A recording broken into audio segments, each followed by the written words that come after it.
Consider this. You are traveling with your own vehicle. And understand, it's like you are new to it. You don't know anything of how it works, its mechanics or its functions. And you have a professional person with you, also traveling to a distant place. Or understand, you have a whole big company that is following you, another vehicle with a whole crew of professional mechanics. Now, no matter how professional this person is who is with you in your vehicle, or how great and big is this company that is following you in another vehicle, it makes no sense if you don't know them. It makes no sense if you are not related to this company or to this individual in any way. Something of similar nature is being seen in today's gospel. Jesus is with his disciples, and there is a windstorm at the sea. And when it is so difficult, the disciples wake Jesus and say, "Don't you care? We are perishing." And Jesus, after rebuking and calming the sea and the wind and the storm, they question, "Who then is this, that even the wind and the sea obey him?"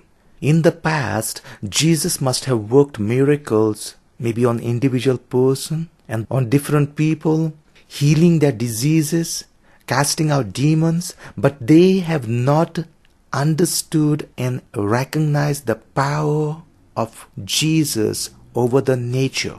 And they are not to be blamed. They thought maybe Jesus has some special gift to heal somebody, to cure someone, and to cast out demons. But they have never observed his power over the nature. And here Jesus asks them, "Why are you afraid? Have you still no faith? Or you have seen me in so many of the different other miracles. Don't you have faith in me?" So we can't artificially take up this trusting and believing. You can't believe and trust somebody if you force yourself and say, "I need to believe and I need to trust. I need to believe and I need to trust." You need to experience this person. You need to experience this God. If you have not got this experience, this relationship, knowing this person or knowing this God, artificially forcing you to believe and trust cannot work. Like this vehicle, at times we may not know how it works. We may not know how our life works. We may not have many of the answers to the questions that we have. And we would not even know that this God who is with us is a professional. He has power. We may consider he has a gift. But it's not a gift that God has. It's God's power.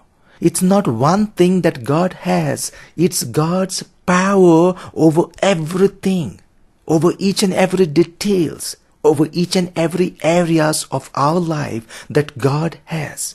Unless and until you know it, unless and until you have experienced this God, or you have a special relationship with God, you cannot trust and believe in a stranger. So build up this relationship.